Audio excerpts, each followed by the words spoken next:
ಜತೆಗಳ ಶೂನ್ಯತೆ. ಆಧುನಿಕ ಕುಟುಂಬಗಳು ತಮ್ಮ ನೈತಿಕ ಧಾರೆಯನ್ನು ಏಕೆ ಕಳೆದುಕೊಳ್ಳುತ್ತಿವೆ? ಕೇವಲ ಒಂದು ಪೀಳಿಗೆ ಹಿಂದೆ ಕತೆ ಹೇಳುವ ಒಂದು ಪದ್ಧತಿ ಇತ್ತು. ಪ್ರತಿಯೊಬ್ಬ ಮಗು ತನ್ನ ಅಜ್ಜಿಯ ಮಡಿಲಲ್ಲಿ ಬೆಳೆಯುತ್ತಿತ್ತು ಮತ್ತು ಆಕೆ ಅದ್ಭುತ ಕತೆಗಳ ಮೂಲಕ ಮಗುವನ್ನು ಮಂತ್ರಮುಗ್ಧಗೊಳಿಸುತ್ತಿದ್ದಳು. ಈ ಕತೆಗಳು ಮಗುವಿನ ಮೇಲೆ ದೀರ್ಘಕಾಲದ ಪ್ರಭಾವ ಬೀರುತ್ತಿದ್ದವು. ಈ ಕತೆಗಳು ಸಾಮಾನ್ಯವಾಗಿ ಒಂದು ನೈತಿಕ ಮೌಲ್ಯ ಅಥವಾ ಪಾಠವನ್ನು ಹೊಂದಿರುತ್ತಿದ್ದವು ಮತ್ತು ಅವುಗಳ ಸುತ್ತ ಆಸಕ್ತಿದಾಯಕ ಕಥನಗಳನ್ನು ಹೆಣೆಯಲಾಗುತ್ತಿತ್ತು. ಅವು ಸಕ್ಕರೆಲೇಪಿತ ಮಾತ್ರೆಗಳಂತೆ. ಮಾತ್ರೆಯಲ್ಲಿನ ಔಷಧಿಯು ರುಚಿಯಾಗಿಲ್ಲದಿದ್ದರೂ ಸಕ್ಕರೆಯ ಲೇಪನವು ಅದನ್ನು ಇಷ್ಟಪಡುವಂತೆ ಮಾಡುತ್ತಿತ್ತು. ಮಗುವಿಗೆ ತಿಳಿಯದೆಯೇ ಅದು ಕಹಿ ಔಷಧಿಯನ್ನು ನುಂಗುವಾಗಲೂ ಕೇವಲ ಸಕ್ಕರೆಯ ಲೇಪನವನ್ನು ಆನಂದಿಸುತ್ತಿತ್ತು.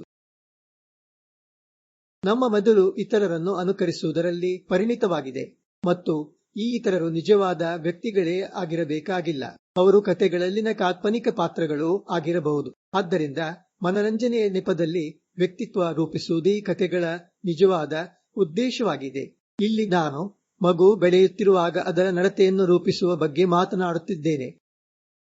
ನಾವು ನಿರ್ಧಾರಗಳನ್ನು ತೆಗೆದುಕೊಳ್ಳುವಾಗ ನಮಗೆ ಮಾರ್ಗದರ್ಶನ ನೀಡುವ ಅಂತರಂಗದ ಧ್ವನಿಗಳ ಬಗ್ಗೆ ನಾವು ಆಗಾಗ್ಗೆ ಮಾತನಾಡುತ್ತೇವೆ. ಮೇಲ್ನೋಟಕ್ಕೆ ನಮ್ಮೊಳಗಿನಿಂದಲೇ ಹೊರಹೊಮ್ಮುವಂತೆ ತೋರುವ ಈ ಧ್ವನಿಯ ಆಧಾರದ ಮೇಲೆಯೇ ನಾವು ಕ್ರಮಗಳನ್ನು ತೆಗೆದುಕೊಳ್ಳುತ್ತೇವೆ.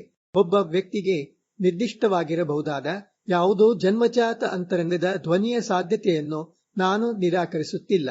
ಆದರೆ ಹೆಚ್ಚಿನ ಸಂದರ್ಭಗಳಲ್ಲಿ ನಾವು ಈ ಕತೆಗಳನ್ನು ಕೇಳುತ್ತಾ ಬೆಳೆದಂತೆ ಈ ಅಂತರಂಗದ ಧ್ವನಿಗಳು ಕ್ರಮೇಣವಾಗಿ ನಿರ್ಮಾಣವಾಗುತ್ತವೆ.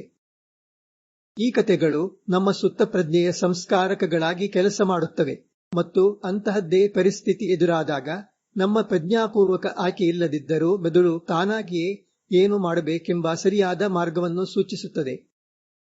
ಈ ವ್ಯಕ್ತಿತ್ವ ರೂಪಿಸುವಿಕೆಯು ಒಬ್ಬ ಮಹಾಕಾವ್ಯದ ನಾಯಕನನ್ನು ಆದರ್ಶ ಮಾದರಿಯನ್ನಾಗಿ ಬಿಂಬಿಸುವ ಮೂಲಕ ಆಗಿರಬಹುದು. ಆ ನಾಯಕನು ಅತ್ಯುನ್ನತ ಮಟ್ಟದಲ್ಲಿ ಆದರ್ಶೀಕರಿಸಲ್ಪಟ್ಟಿರಬಹುದು. ಖಳನಾಯಕ ಮತ್ತು ಅವನ ಕಾರ್ಯಗಳ ಫಲವಾಗಿ ಅವನು ಅನುಭವಿಸುವ ದುಃಖಗಳ ಮೇಲೆ ಗಮನ ಕೇಂದ್ರೀಕರಿಸುವ ಮೂಲಕ ಸ್ವೀಕಾರಾರ್ಹವಲ್ಲದ ಗುಣಲಕ್ಷಣಗಳನ್ನು ಈ ಕತೆಗಳು ಸೂಚಿಸಬಹುದು. ಆ ಮಹಾಕಾವ್ಯಕ್ಕೆ ಯಾವುದೇ ಐತಿಹಾಸಿಕ ಮಹತ್ವ ಇರಬಹುದು ಅಥವಾ ಇಲ್ಲದಿರಬಹುದು. ಅವು ಕಾಲ್ಪನಿಕ ಕತೆಗಳು ಆಗಿರಬಹುದು. ಅದರಿಂದ ಏನೂ ವ್ಯತ್ಯಾಸವಾಗುವುದಿಲ್ಲ. ಬಹುತೇಕ ಪ್ರತಿಯೊಂದು ಸಮಾಜದಲ್ಲೂ ಮನರಂಜನೆಯ ಸೋಗಿನಲ್ಲಿ ನಮ್ಮ ಆಲೋಚನಾ ಪ್ರಕ್ರಿಯೆಯನ್ನು ಸಜ್ಜುಗೊಳಿಸುವ ಇಂತಹ ಕತೆಗಳಿವೆ. ನಮ್ಮ ಮಾನಸಿಕ ಬೆಳವಣಿಗೆಯಲ್ಲಿ ಇಂತಹ ಕತೆಗಳ ಪ್ರಾಮುಖ್ಯತೆಯನ್ನು ಗುರುತಿಸುವಲ್ಲಿ ನಾವು ಅನೇಕ ಬಾರಿ ವಿಫಲರಾಗುತ್ತೇವೆ. ರಾಮಾಯಣ ಅಥವಾ ಮಹಾಭಾರತದಂತಹ ಮಹಾನ್ ಭಾರತೀಯ ಮಹಾಕಾವ್ಯಗಳ ಐತಿಹಾಸಿಕತೆಯ ಬಗ್ಗೆ ಜನರು ಚರ್ಚಿಸುವುದನ್ನು ನಾನು ನೋಡಿದ್ದೇನೆ. ಇನ್ನೊಂದು ಕಡೆ ಆಧುನಿಕ ರಾಷ್ಟ್ರೀಯತಾವಾದಿಗಳು ಅವುಗಳ ಐತಿಹಾಸಿಕತೆಯನ್ನು ಸಾಬೀತುಪಡಿಸುವುದರಲ್ಲೇ ಮಗ್ನರಾಗುವುದನ್ನು ನಾನು ಕಂಡಿದ್ದೇನೆ. ಆದರೆ ಈ ಗೊಂದಲದಲ್ಲಿ ನಾವು ಈ ಕತೆಗಳ ಒಂದು ಮುಖ್ಯ ಅಂಶವನ್ನೇ ಮರೆತು ಬಿಡುತ್ತೇವೆ. ರಾಮಾಯಣ ಅಥವಾ ಮಹಾಭಾರತದಂತಹ ಭಾರತೀಯ ಮಹಾಕಾವ್ಯಗಳು ಉದ್ದೇಶಪೂರ್ವಕವಾದ ಕಥನಗಳಿಂದ ತುಂಬಿವೆ. ಅವುಗಳ ಚಿತ್ರಣ ವಾಸ್ತವಿಕವಾಗಿರುವುದಕ್ಕಿಂತ ಹೆಚ್ಚಾಗಿ ನಾಟಕೀಯವಾಗಿರುತ್ತವೆ.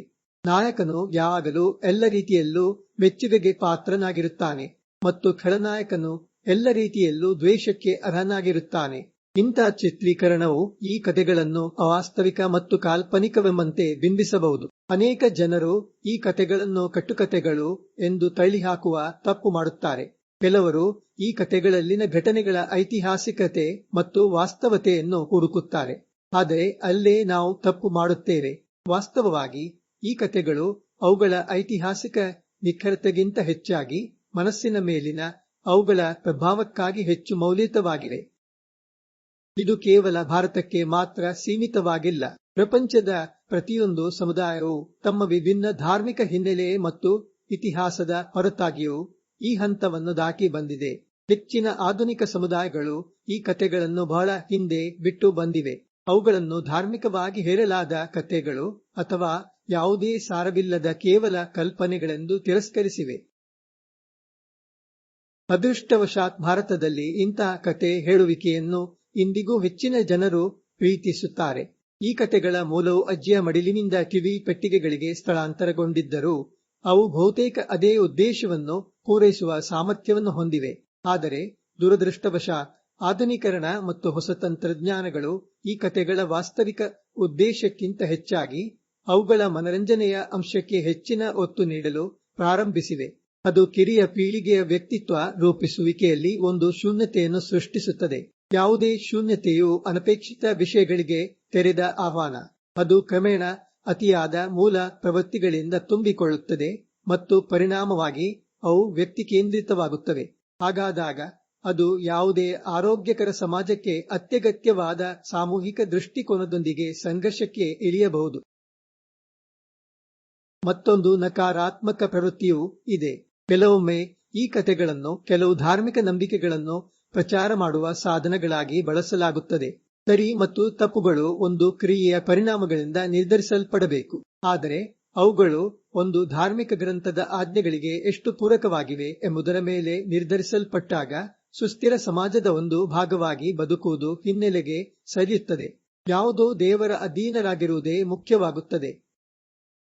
ಇಂತಹ ಬದಲಾವಣೆಯು ಧರ್ಮ ಪ್ರೇರಿತ ದ್ವೇಷ ಮತ್ತು ಸಂಘರ್ಷಗಳಿಗೆ ಕಾರಣವಾಗಬಹುದು.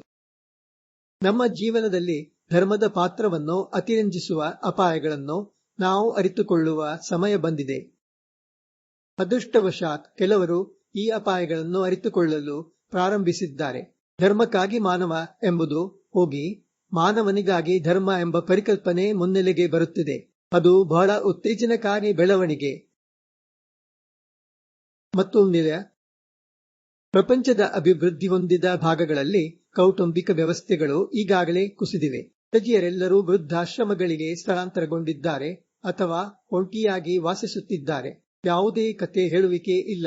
ಕೇವಲ ಹೇಳಿಕೊಳ್ಳಲು ಕರುಣಾಜನಕ ಕಥೆಗಳಷ್ಟೇ ಉಳಿದಿವೆ. ಅಂತರಂಗದ ಧ್ವನಿಗಳು ಪಾಶವಿಕ ಪ್ರವೃತ್ತಿಗಳಿಂದ ನಿರ್ದೇಶಿಸಲ್ಪಡುತ್ತಿವೆ. ಭಾರತದಂತಹ ಅಷ್ಟೊಂದು ಶ್ರೀಮಂತವಲ್ಲದ ದೇಶಗಳಲ್ಲೂ ವಿಭಕ್ತ ಕುಟುಂಬಗಳು ವೇಗವಾಗಿ ಆವರಿಸಿಕೊಳ್ಳುತ್ತಿದ್ದು ಬೆಳೆಯುತ್ತಿರುವ ಮಗುವಿನ ಮನಸ್ಸಿನಲ್ಲಿ ಒಂದು ಶೂನ್ಯತೆಯನ್ನು ಸೃಷ್ಟಿಸುತ್ತಿವೆ.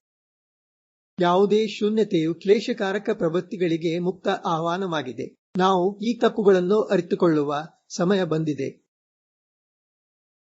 ಸಾಧ್ಯವಾದರೆ ಅಜ್ಜಿಯರನ್ನು ಮತ್ತೆ ಕರೆತನ್ನಿ ಮತ್ತು ಕತೆ ಹೇಳುವಿಕೆಯ ನೈಜ ಮೌಲ್ಯಕ್ಕಾಗಿ ಅದನ್ನು ಆನಂದಿಸಿ ಮತ್ತು ನಿಮ್ಮ ಮಕ್ಕಳಿಗೂ ಆ ಆನಂದವನ್ನು ಉಣಬಡಿಸಿ.